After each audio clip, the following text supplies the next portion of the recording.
Bem, pessoal, na aula de hoje nós vamos estudar queda livre e, como o próprio nome já diz, vamos estudar a queda de corpos sem nenhum tipo de interferência.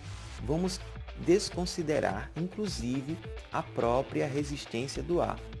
Todo corpo em queda, dentro desse estudo, será considerado como se estivesse caindo em um sistema a vácuo, um sistema onde você tiraria toda a resistência do ar, por exemplo.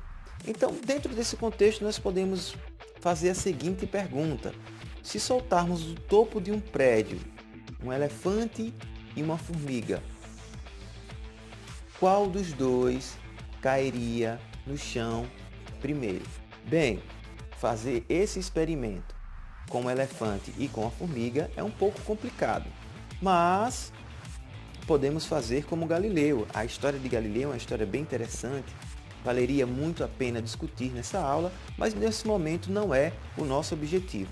Galileu subiu na Torre de Pisa, que é essa que está representada na figura aqui ao lado, e soltou objetos de lá de cima de corpos distintos. Fez esse experimento várias vezes. Soltou corpos com massas grandes, intermediárias, massas grandes, massas menores, por exemplo, e observou que os corpos caíam com o mesmo intervalo de tempo e com a mesma velocidade. Então, dentro desse contexto, se soltarmos, tirando inclusive a resistência do ar, tá? Soltarmos do topo de um prédio um elefante e uma formiga, ambos cairão no chão com o mesmo intervalo de tempo e com a mesma velocidade. Esse é um dos grandes detalhes do estudo de queda livre, tá bom? Temos outras observações a fazer, pertinentes e muito importantes. Por exemplo, eu posso fazer agora para vocês a seguinte pergunta: para onde as coisas caem? Para quem responder, por exemplo, que as coisas caem para baixo, essa resposta, por incrível que pareça, está errado.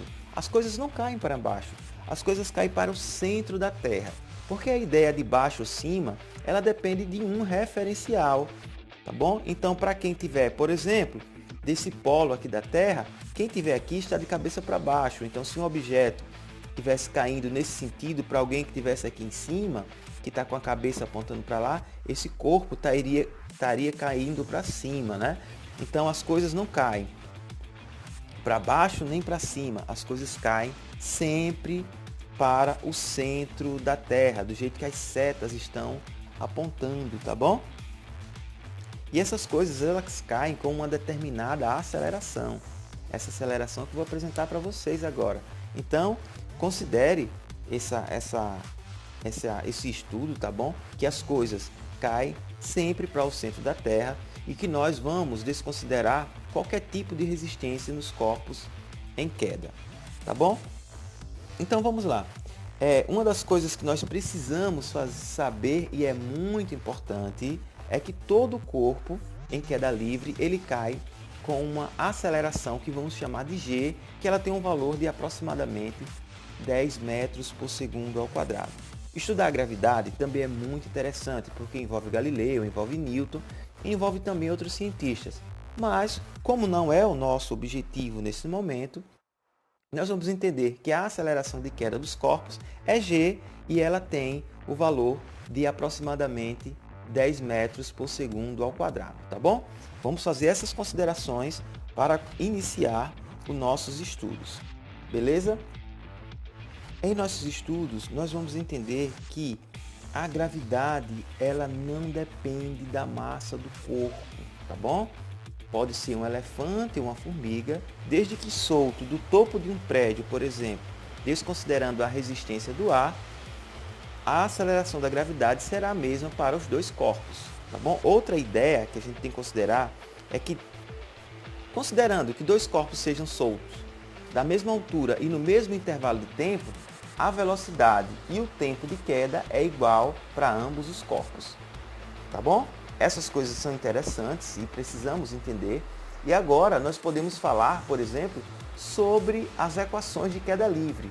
Como as equações de queda livre, né? Como o movimento de queda livre é um movimento retilíneo uniformemente variado, as equações são as mesmas que a gente tinha estudado anteriormente, né? Aquela do sorvetão, Voat e a equação Torricelli. Torricelli que era aluno de Galileu. No entanto, aqui nós vamos substituir. Onde tinha S, nós podemos colocar H. Onde tinha S0, nós colocamos H0.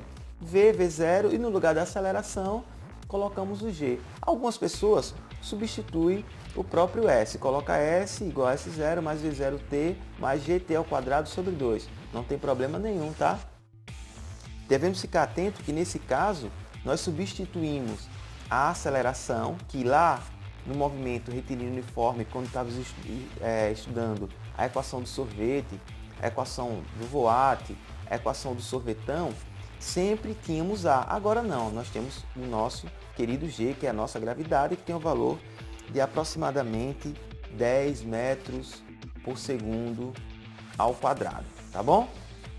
Então, essa primeira parte ficamos aqui. Então agora nós podemos já resolver um exemplo que envolve esse estudo de queda livre. Um exemplo ilustrativo, um exemplo simples, só para entender a aplicação dessas fórmulas, tá bom? Vamos então fazer esse exemplo.